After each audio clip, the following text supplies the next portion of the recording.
Welcome to Algebra 1, Lesson 22 with Miss Barrett. So I wanted to start off this lesson by looking at Lesson 21 answers. In Lesson 21, we discussed simplifying radicals or simplifying square roots. And I wanted to look at a couple of the answers and also have you look at the answers so you can jot them down and compare the answer that you received. So it says simplify each radical. Make sure your answers are in radical form and not in decimal form. Be sure to show all work. So I don't want to go over all of them for the sake of time, but I did want to go over some of the ones that were a little complex. So as you can see, here goes the first row. I'm going to move the paper. So I wanted to go over some problems like the square root of 450. So remember, the first step is to always create a prime factor tree. So you want to see if you can divide these numbers underneath the radical by prime numbers. So I always start with the smallest prime number, 2. So 450 divided by 2 is 225, okay? Now, I can't break down 2, but I can break down 225. 225 divided by 3, which is a prime number, is 75. I can break down 75. 75 divided by 3 is 25. And then I can break down 25 into 5 times 5. So this is my prime factor tree right here. And how I know I'm done is when the only numbers I have left are prime numbers. So 2, 3, 3, 5, and 5. Okay? Now I'm going to take those prime numbers and I'm going to write them out. I'm going to expand it. 2 times 3 times 3 times 5 times 5. Okay? Now whenever you see doubles, so I have 2 3s here and 2 5s. So I'm going to bring down that 2. And then I say 3 times 3 is like saying 3 squared. So I write it out as 3 squared.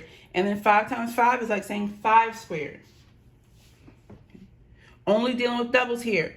Now, since we're doing the square root of 450, I must have the square root of 2 times 3 squared, which is the square root of 9, times 5 squared, which is the square root of 25.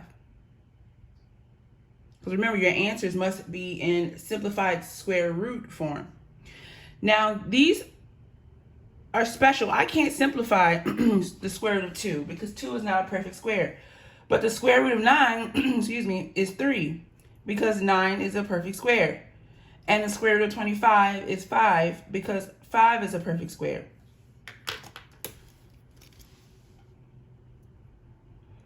Okay. So now I have the square root of 2 times 3 times 5. Now 3 times 5 is 15, so I'm going to put that in front of my radical sign. You put the whole number that is regular, that's not a radical, you put that in front, and then whatever you have left that cannot be simplified, you put behind it. So now it's 15 square root of 2.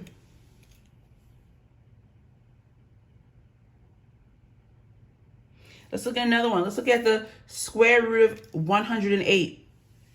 First thing I did was my factor tree. So 2 times 54 is 108. I can break down 54 into 2 times 27, break down 27 to 3 times 9, and then break down 9 to 3 times 3. I'm done my prime factor tree. My prime factors are 2, 2, 3, 3, and 3. Now I have 2 times 2 times 3 times 3 times 3. I have doubles for my 2, so it becomes 2 squared.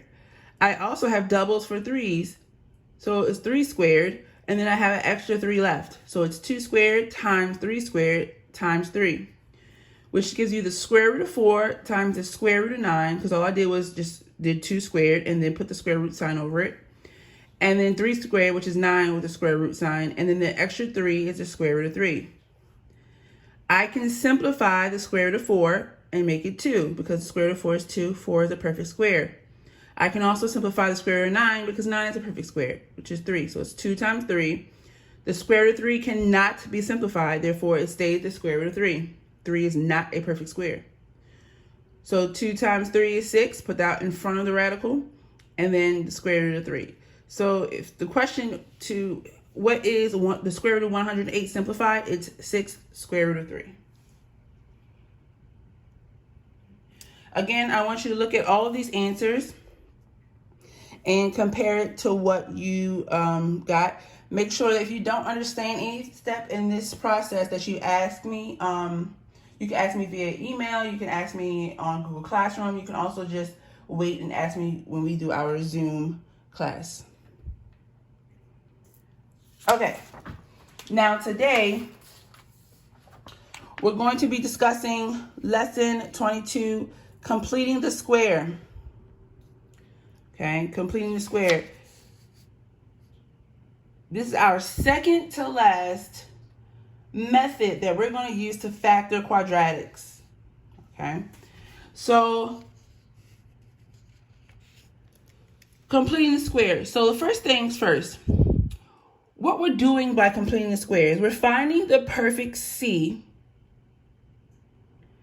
Okay, the perfect C, because remember, a quadratic is ax squared plus bx plus c. Now, what we're trying to do here when we're completing the squares, we're trying to find the perfect C that's going to make your trinomial a perfect square trinomial. Remember, we talked about perfect squares trinomials a week ago. So we want to find the perfect C number that's going to make this whole thing a perfect square trinomial. Okay. The perfect C is the number that makes the trinomial a perfect square. So what we use to find the perfect C is this formula right here. C equals B divided by 2 squared. For example, if I have the trinomial x squared, or the binomial x squared minus 6x plus c, I want to know which c is going to make this a perfect square trinomial. So I'm going to take my a equals 1, b equals 6. I'm going to take my b, so it's, negative 6. I'm going to take my b, negative 6. I'm going to divide it by 2, and then I'm going to square it.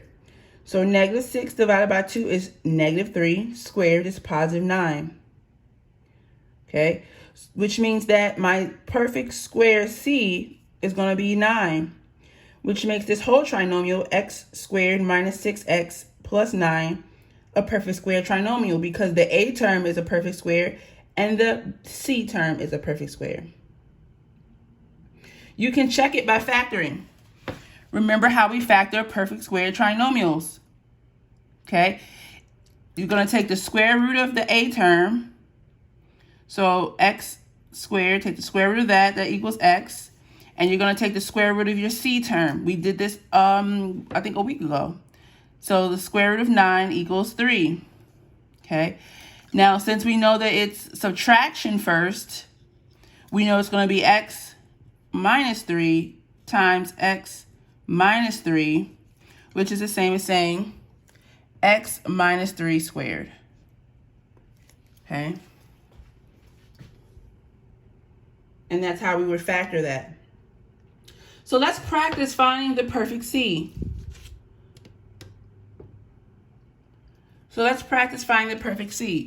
We have here a binomial x squared plus 4x. And we want to know what C term is going to make it a perfect square trinomial. So A is equal to 1, B is equal to 4. So I'm going to take this B, 4, I'm going to do, so C equals 4 divided by 2 squared.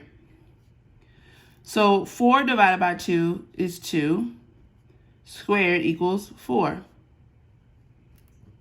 Okay, so that's my perfect C for this,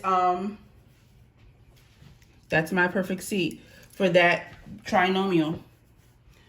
Okay. Number 2, my A is 1, my B is negative 20. So my C is going to be negative 20 divided by 2 squared. Negative 20 divided by 2 is negative 10.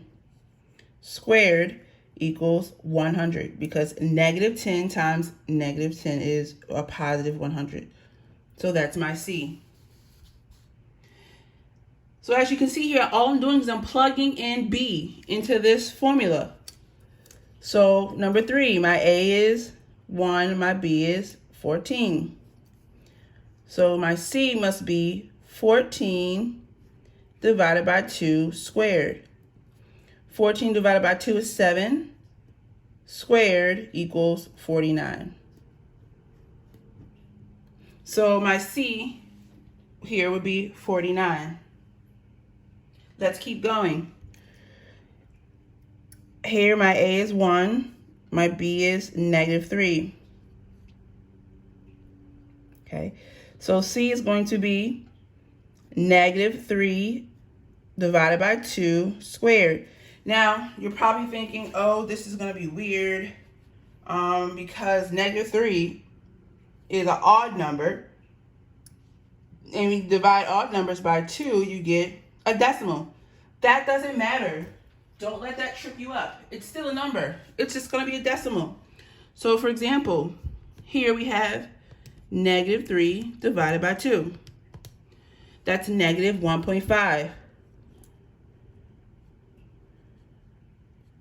Okay, and -1.5 squared equals positive 2.25. And that's still your C. Even though it's a decimal, do not let that trip you up. C is still a number. It's just in decimal form. Okay. So now that we have all the C's for numbers 1 through 4 that make the trinomial a perfect square trinomial, let's write out the whole trinomial with its perfect squares. Okay. Let's write it out. So it says, now that you have made them perfect squares, write the new expression in number 1 through 4 as the square of the binomial. So what we did up here. So if we do number 1, we had x squared plus 4x, and now our C is 4. So it's x squared plus 4x plus 4, because our C was 4. So that creates, or that finishes our perfect square trinomial. Now, because we had addition first, that means that now we're going to take the square root of x squared, which is x, and we're going to take the square root of 4, which is 2, which means that our factoring would be x plus 2 times x plus 2, which is x plus 2 squared. And that's the factoring.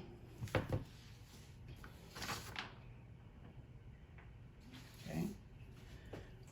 Number 2, we found out that 100 makes this a perfect square trinomial. X squared minus 20x plus 100. Okay, it's subtraction first. It's subtraction first. Remember what we learned about when we did our perfect square trinomials. Subtraction first means it's going to be an x minus a number times an x minus a number. Well, the square root of x squared is x, and the square root of 100 is 10. So it's going to be x minus 10 times x minus 10, which equals x minus 10 squared. Okay. Number 3, 49 makes this x squared plus 14x a perfect square trinomial. So it's x squared plus 14x plus 49. All I did was plugged in the 49 for the C value. That's it. Same thing I did with number 1, plugged in 4 for C, and number 2, plugged in 100 for C. But now I have to use what I know about perfect square trinomials to factor it. So since it's addition first, I know it's going to be x plus something times x plus something. Okay, so I'm going to take the square root of x squared, which equals x, and the square root of 49, which equals 7. So it's going to be x plus 7 times x plus 7, which is x plus 7 squared. Okay, and that's how we would write it out as a square of a binomial. And last but not least, number 4, 2.25 made this x squared minus 3x a perfect square trinomial. So it's x squared minus 3x plus 2.25, okay? Now, it's subtraction first, which means that's going to be x minus something times x minus something. The square root of x squared equals x, and the square root of 2.25 is 1.25. I mean, sorry, 1.5. So it's minus 1.5, x minus 1.5 equals x minus 1.5 squared. Okay. All I did was use my perfect square trinomial rules to factor this after I found my perfect C. You have to find your perfect C in order to make it a perfect square trinomial before you can factor it. So I wanted to give you a brief reminder of what we learned about perfect square trinomials. So a perfect square trinomial is any trinomial in the form ax squared plus 2 times a times b plus b squared. Where, as you can see, the a term, the first term, is a perfect square, and the last term is a perfect square. Okay. Also, ax squared minus 2ab plus b squared. Well, again, the first term and the last term are perfect squares. Now, what's the difference here is that for this first perfect square trinomial, the first sign is positive. And for the second one, the first sign is negative. Okay? Which means that once we have our a term, and for the sake of completing the square, this would be our c term, which would be a perfect square, we can then factor it depending on what the sign is. So the rule is if you have ax squared plus 2ab plus b squared, that the factor is a plus b squared. If the first sign is an addition, the factor is going to have addition. For ax squared minus 2ab plus b squared, if it's subtraction first, then your factor is going to have a minus b squared. An example of this would be if I had 4x squared plus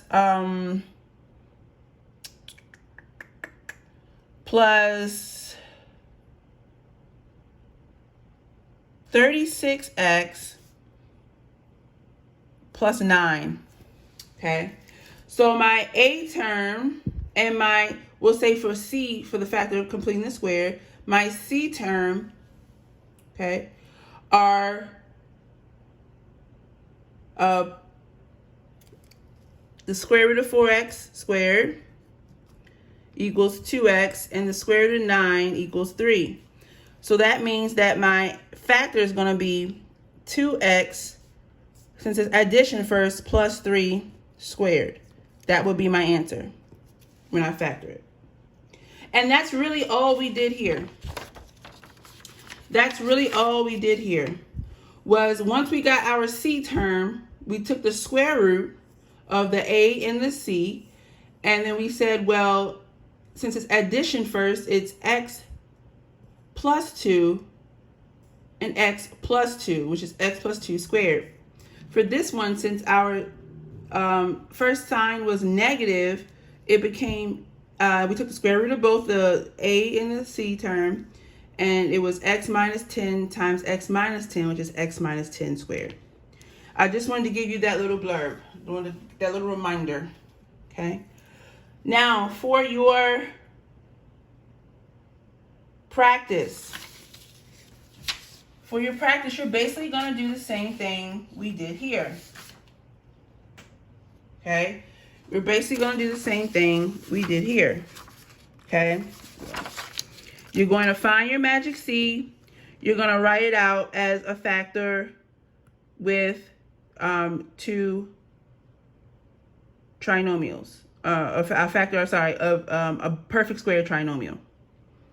Okay, and that's really all you have to do.